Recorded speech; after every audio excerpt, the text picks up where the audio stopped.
You ask Tiger to solve. This deals with linear equations with one unknown. The final result is x equals 8. Let's solve it step by step.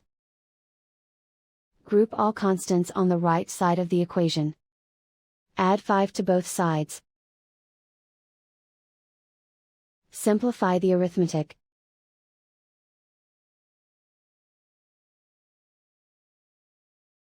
Isolate the x. Divide both sides by 12.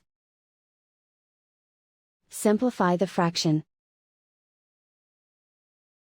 Find the greatest common factor of the numerator and denominator. Factor out and cancel the greatest common factor.